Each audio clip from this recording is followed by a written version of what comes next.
Pasamos entonces a cómo manejar una FA en el servicio de urgencias. El paciente va a llegar, va a tener algún síntoma, los que hablamos ahorita. Ustedes van a encontrar por semiología un déficit de pulso y un ritmo irregularmente irregular. Van a proceder a hacer el primer estudio que deberían hacer, que es un electrocardiograma. En el electrocardiograma van a revisar los criterios diagnósticos que ya hablamos: ausencia de onda P, ritmo irregular, duración 30 segundos, y van a tener su diagnóstico.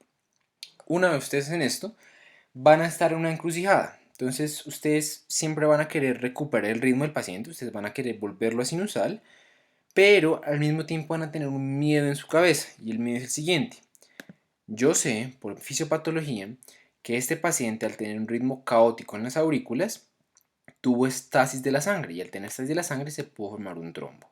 Bien, eso yo no lo sé a priori. Yo solo sé que el paciente tiene FA, ya se la puede diagnosticar, pero yo no sé si este señor trombo está por ahí metido. Y yo no sé si al yo querer, como buen samaritano, volverlo a sinusal, voy a hacer que este corazón vuelva a la normalidad, empuje al corazón volver a contraerse normal, empuje el trombo aquí al ventrículo, y de aquí salga la circulación sistémica, probablemente generándome un ACV. Ese es mi gran miedo, que yo al intentar volverlo a sinusal, empuje el trombo que ya se creó y genere un ACV. Entonces, van a ver que todo lo que vamos a hablar de estrategias de intervención van a girar en torno a esto. Quiero devolverlo, pero me da miedo el ACV. Entonces, me toca es priorizar cosas, me toca es darle importancia a las cosas que son importantes.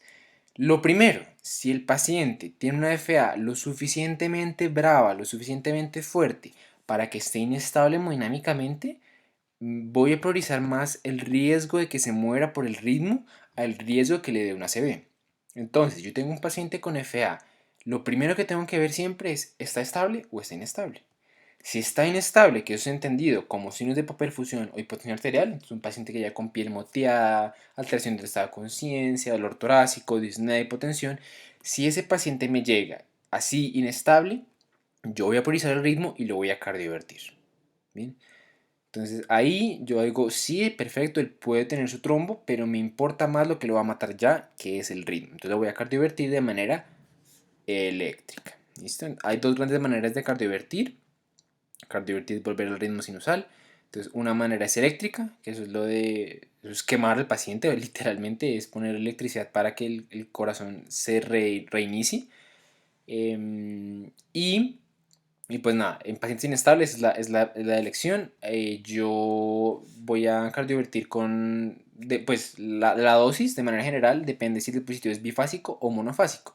Uno debería conocer cuál hospital, o sea, qué dispositivo está en el hospital de uno. ¿Cuál es la dosis? Bifásico 120 200 joules, monofásico 200 joules. Si no se logran acordar, recuerden la que les sirve a los dos, 200. ¿Bien? Entonces, ¿en qué íbamos? Está inestable, hay que cardiovertirlo. Ustedes, además de cardiovertirlo, dado que no están seguros del estatus del trombo, y aunque estén seguros del estatus del trombo, igual él puede generar trombos pequeños que no se vean, que ustedes no sean conscientes o que en un momento posterior se generen, ustedes también van a anticoagular. Bien, entonces paciente con FA aguda que llegue inestable, órdenes médicas: cardiovertir, anticoagular. Bien, ambas cosas se deben hacer de manera urgente. Más tarde vamos a hablar de con qué anticoagulamos. Ahora, si el paciente está estable, el riesgo del ritmo pues no es tan importante. Pero yo voy a pensar de lo siguiente: si yo sé que mi FA duró menos de 48 horas, es improbable que ese paciente ya me haya generado un trombo, porque eso pues toma un tiempo. Y si él dice: no, mire, me comenzó hoy por la tarde, tuve los síntomas, vino y está en la FA, yo digo que probablemente no ha tenido el tiempo para generar el trombo, entonces también voy a aprovechar de esto y voy a cardiovertirlo de manera inmediata y inicio anticoagulación. ¿Listo? Ahora, si el cuadro clínico ha durado más de 48 horas o ustedes no saben cuánto ha durado, no sé, típico paciente que llega por alguna cosa que no tiene nada que ver, dolor abdominal, le hace un electro y encuentra una FA, uno dice: ok, este man, ¿cuánto tiempo habrá llevado en esta situación? Entonces, en ese caso no tenía dos grandes opciones. La primera opción: voy a mirar directamente el corazón, voy a evaluar si tiene trombos, y si no tiene trombos, cardioabierto y anticoagulo. ¿Bien? Entonces básicamente me quito el miedo, sino que veo específicamente si los tiene o no. La otra opción: asumo que los tiene. No, como no tengo, usualmente esta segunda opción se hace cuando yo no tengo la herramienta para verlo, que ya les digo cuál es. Pero cuando yo no puedo verlo, simplemente voy a asumir que tiene el trombo, anticoagulo intentando quitar ese trombo y después de anticoagularlo por 4 semanas, ahí lo cardioabierto. Entonces, ¿cómo es esta vaina de ver el trombo? Recordemos que, para que entiendan por qué hacemos esto, recordemos que el corazón se dispone de manera girada. O sea, nosotros tenemos el tórax aquí de un paciente, es como si lo estuviéramos viendo en un TAC, por decirlo así, es la parte anterior del tórax. Aquí está un pulmón, aquí está un pulmón y aquí está el otro pulmón. Entonces el corazón, recuerden que está ubicado de tal manera que la parte más cercana al tórax es el hemicorazón derecho. Entonces el ventrículo derecho se ubica aquí, la aurícula derecha se ubica aquí y el ventrículo izquierdo se ubica acá. Así se dispone el corazón. Fíjense que la cámara que queda más lejana a la pared torácica es la aurícula izquierda. Eso es importante. ¿Por qué? Porque si yo quiero ver el corazón para asegurarme que tiene trombos o no, lo que más me va a importar es ver la aurícula izquierda. En la aurícula izquierda hay una estructura que se llama la auriculilla. Imagínense algo así, imagínense que la aurícula es aquí como una cámara y que tiene como un apéndice, literalmente es como un apéndice, como el del colon, ahí flotando. En este apéndice usualmente es donde se depositan los trombos. Bien. Entonces yo quiero ver la aurícula izquierda. El problema es que si yo intento poner aquí un ecocardiograma, pongo aquí mi ultrasonido, lo que voy a ver de manera adecuada va a ser lo que está más cerca al tórax, es decir, estas tres cavidades. La que me importa no la voy a ver también, es la más lejana. Entonces, ¿qué hago? Me hago un truco en donde yo inserto un ecógrafo por el esófago y el esófago se ubicaría justo acá.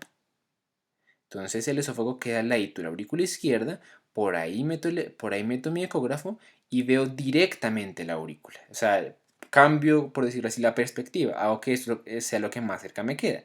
Y al yo poderla bien adecuadamente, voy a poder descartar o decir que tiene o no los trombos.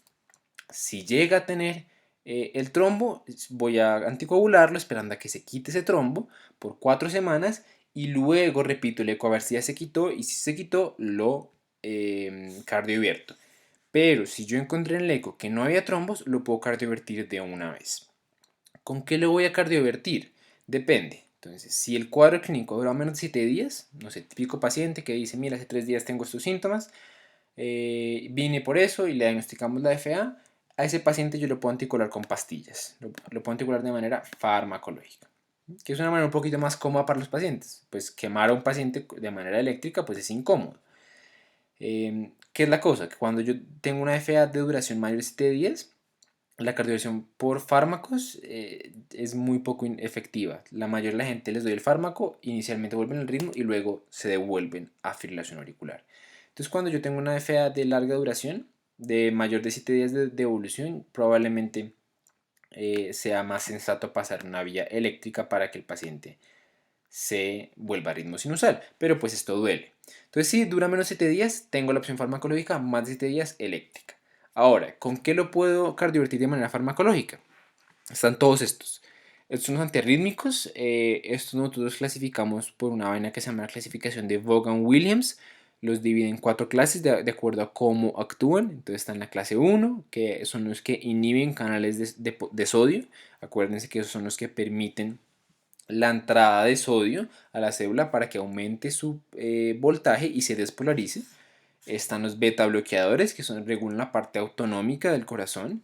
Están los de clase 3 que inhiben los canales de potasio. Los canales de potasio, recuerden ustedes que son los que después de que se despolarizó, entonces podemos aquí bajar la gráfica. Tenemos una fase inicial, una fase donde entra sodio, aumenta el voltaje, después una fase en donde baja, donde sale el potasio. Al salir el potasio, la célula se repolariza, vuelve a ser negativa. Estos de clase 3 inhiben los canales de potasio y algunos de estos tienen otros mecanismos de acción. Muchas veces esta clase le dice la de multimodalidad de acción, pero principalmente es canales de potasio, entonces prolongan esta parte. Y clase 4 vienen actuando por acá más o menos, que son los canales de calcio. Estos bloquean canales de calcio que recuerden que ellos entran después del sodio a la célula, que está el verapamil y el diltiazem. Bien, ahora, ¿qué nombres necesito que se acuerden para que entiendan el resto de la charla? No, no todos, algunos, nada. Entonces, ¿cuál es ahí importante acordarse? De la clase 1 es importante que recuerden procainamida, es un 1A, y flecainida y propafenona. Entonces, de los clase 1, acuérdense, procainamida, flecainida y propafenona. PP y F, ¿listo? Dos P's y una F. De la clase 2, todos los que terminan en olol. Bien, todos los que terminan en olol, bueno, y LOL también. Todos los que terminan en olol son beta bloqueadores, especialmente el metoprolol y el propanolol. Quiero que se acuerden especialmente a ellos dos.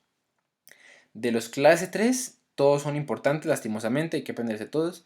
Está la amiodarona, sotalol, dronedarona y vernacalante. Probablemente el que ustedes más vayan a oír es este, amiodarona. Bien. Y los clase 4, verapamilio y diltiazem. Esos son los que deben aprenderse, la lidocaína ya casi no se utiliza. Entonces, eso tiene un correlato fisiopatológico. La clase 1 pues va a hacer que sea más difícil llegar al umbral de despolarización, entonces ellos afectan la despolarización. Recordemos de cuáles son los que estábamos hablando. Los de clase 2, los betabloqueadores, lo que van a hacer es hundir la fase 4, o sea, van a hacer que sea más difícil arrancar desde aquí, o sea, ellos van a, hagan de cuenta, poner un punto de inicio un poquito más abajo, lo mismo, impidiendo que llegue a este umbral. Los clase 3 van a prolongar la repolarización, ¿listo? Porque bloquean canales de potasio. Y los clase 4 hacen que se tumbe la fase 1 y 2 del ciclo cardíaco. Bien. Listo. Esto es simplemente, esto no noten nada, no le pongan atención, es simplemente para que lo tengan en el fondo de la cabeza. Y es que aunque la clasificación con la que todos nos criamos de Vaughan-Williams es esta, hay una clasificación renovada o revisada del 2018, donde se meten más clases de fármacos. Por ejemplo, se incluye la clase 0 con ivabradina, la clase 5, 6 y 7. Dentro de las clases que ya conocemos, pues se meten más medicamentos y se subclasifican aún más. Esto simplemente es para contarles, no es para que se lo acuerden. Si ustedes entienden estos que yo les conté, probablemente les vaya bien. Además, esto no es muy divulgado entre la literatura, la verdad. Ahora bien, ya conociendo cuáles hay, cómo actúan, ¿qué voy a usar? Si yo tengo un paciente con una FA estable menor de 7 días, no tengo un trombo, lo quiero anticoagular, lo quiero cardiovertir de manera farmacológica, ¿qué voy a usar? La respuesta a esta pregunta va a depender de qué comorbilidades tiene el paciente. Y ustedes van a ver que esto se repite mucho en la charla. Y es qué comorbilidades tiene el paciente me van a determinar qué medicamento uso. Y usualmente esas comorbilidades van a ser comorbilidades cardiovasculares. Por ejemplo, si yo tengo una falla cardíaca con FEBI, que esto traduce esta sigla, falla cardíaca con FEBI reducida, severa, con estenosis aórtica significativa, el medicamento que yo voy a preferir es amiodarona. ¿Listo? Amiodarona, recordemos, antiarrítmico clase 3, canales de potasio. Entonces, amiodarona, check. ¿Listo? Ahora, tengo enfermedad coronaria. Tengo una falla cardíaca con FEBI reducida moderada o tengo hipertrofia ventricular izquierda. Entonces, enfermedad coronaria o falla cardíaca que no sea severa. En ese caso, también se puede amiodarona, pero incluyo otro de la clase 3 que es vernacalante. Bien, aquí el que ustedes más van a ver es amiodarona, verdaderamente. El vernacalante no se consigue tan sencillo. Entonces, ¿cómo se puede resumir esto? Si tiene algo en el corazón, si el corazón está malito, a ese paciente le voy a dar amiodarona. Bien. A ese paciente yo le voy a dar amiodarona para cardiovertirlo. Las dosis, aquí no vamos, en la charla pues yo no les voy a hablar de nada de dosis, eso se olvida, entonces nada, las dosis ustedes las pueden conseguir donde ustedes quieran, eso se consigue en UpToDate, Medscape, en todas partes. Pero lo importante, paciente que está en el servicio de urgencias con FA, NITO, cardiovertirlo, ¿qué le voy a poner? Amiodarona. En caso de que lo mismo, tenga un eco transesofágico, que no tenga trombos y, y ya, eso es lo que yo necesito y está estable. Ahora, si no tengo enfermedad cardiovascular, tengo más opciones. Puedo usar flecainida, entonces recuerde, flecainida, aquí está, propafenona. Estos son antirrítmicos clase 1. Puedo usar Vernacalant también, pero probablemente quedémonos con la idea de que si yo no tengo enfermedad cardiovascular, si yo no tengo enfermedad cardiovascular previa, yo me voy a ir con los clase 1. ¿Listo? Entonces, listo, eso salió. Ya es la parte de la cardioversión farmacológica. Recordemos esto en donde tiene utilidad en pacientes estables, mayores de 48 horas, pero menores de 7 días. Ahí es donde yo uso la cardioversión farmacológica. Si mi paciente, pero vamos aquí un segundo, si mi paciente ha durado más de 7 días, prefiero la eléctrica. ¿Listo? Exactamente igual como se utilizó acá. Bien. Ahora, volvamos, listo. La otra opción que yo tengo en centros, en hospitales donde no es fácil conseguir un eco transesofágico, es asumir de que él tiene el trombo, ya que yo no lo puedo ver, voy a asumir lo peor, asumo que él tiene el trombo y lo trato, entonces lo anticoagulo por 4 semanas. Y a las 4 semanas lo cardiovierto. Bien, esas son como las dos grandes opciones. Recordemos lo mismo, ya que aquí lo anticoagulé por 4 semanas, ya entra la duración son más de 7 días. Por lo tanto, la cardioversión es eléctrica. Bien, si es más de 7 días, y aquí pues claramente son más de 7 días, es eléctrica. Si yo estoy en urgencias y ese paciente tiene una frecuencia cardíaca mayor de 110, no importa yo en qué punto esté, o sea, no importa si estoy haciendo los estudios, ya lo cardiovertí, pero sigue un poquito taquicárdico, no importa. Si un paciente tiene una frecuencia cardíaca, una FA mayor de 110, tengo que controlar el ritmo. ¿Con qué va a controlar el ritmo? Básicamente se resume en beta bloqueadores. Y lo mismo, ¿qué beta bloqueador y a qué dosis lo voy a usar? Depende de cómo está el paciente con su corazón. Si yo tengo signos de falla cardíaca o una FEBI menor del 40%, voy a utilizar beta bloqueadores a muy baja dosis, muy baja dosis. Y si tengo una FEBI mayor del 40% sin falla cardíaca, voy a utilizar mis beta bloqueadores a la dosis que yo necesite. Si el paciente no logró bajar la frecuencia cardíaca menos de 110, voy a añadir digoxina. ¿Listo? Voy a añadir un digitálico. Bueno, eso es la FA aguda, básicamente. Ahora, si ustedes se fijaron, en todos dijimos inestable, cardiovertir y anticoagular. Estable, cardiovertir y anticoagular. Si no tengo eco, anticoagular y luego cardiovertir. Pero en todos anticoaguló.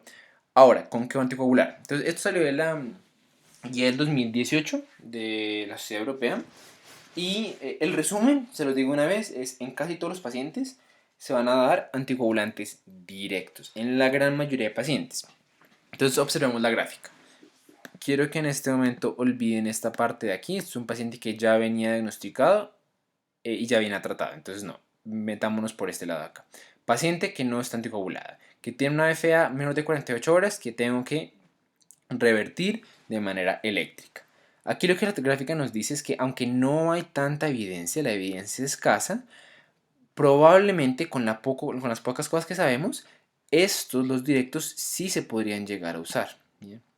Sin embargo, en urgencias ustedes van a ver que frecuentemente lo que más se usa es enoxaparina. Para anticoagular de manera inicial a estos pacientes se usa enoxaparina y después la pasamos a un NOAC. Es una opción que pues es válida, pero ya los estudios dicen que perfectamente con los NOAC podríamos comenzar. Listo. Ahora, si voy más de 48 horas y le hago mi eco transesofágico y puedo hacer una cardioversión temprana, lo mismo se pueden usar los anticoagulantes directos. Y si no tengo eco transesofágico, lo voy a anticoagular y luego veo lo mismo, lo voy a anticoagular por 4 semanas, pues más de 3, y con directos. Listo, NOA, que es la sigla de nuevos anticoagulantes orales. Acuérdense que se prefiere un poquito el término de directos, ¿bien? O DOAC, pero ustedes también van a encontrar la frase de NOAC o NACOS en español por ahí en la literatura. Listo. Ahora, entonces ustedes van a hacer eso, van a iniciarle a todo el mundo anticoagulantes. Hay evidencia buena, dependiendo del sitio, de que comienzan con directos. Eso a todo el mundo. Ahora, después de que ustedes lo cardiovirtieron, tienen que valorar si lo van a dejar anticoagulado o no. Todo el mundo, absolutamente todo el mundo, por ser un ser vivo y tener FA y haberlo cardiovertido, va a irse mínimo con un mes de anticoagulación. ¿Listo? Se va a ir con 4 semanas por ser un mortal de anticoagulación. Todo el mundo. Pero si ustedes, y eso lo vamos a hablar ahorita en la parte crónica, hacen una escala, que aquí se nombra el CHA2-VASc, les sale positivo, y ahorita vamos a hablar que es positivo, se va a anticoagular de manera crónica. ¿Listo? Pero todo el mundo mínimo se va a ir con 4 semanas de anticoagulación. Todo el mundo, sin importar quién es. Por último, ustedes durante todo este parte del manejo tienen que pedirle unos exámenes, precisamente es para ver causas secundarias. La FA muchas veces es secundaria a otras cosas, entonces trastornos electrolíticos la pueden causar, crisis de hipertiroidismo la pueden causar, la falla renal la puede causar, entonces uno le va a pedir unos paraclínicos básicos para ver qué ha pasado. ¿Listo? Y eso fue la FA aguda. Básicamente lo que yo tenía que hacer era ver estabilidad, de acuerdo a eso actuar, ver cuándo la cardiovertía y ver cómo la anticoagulaba. Punto. Ahora pasemos a la FA crónica.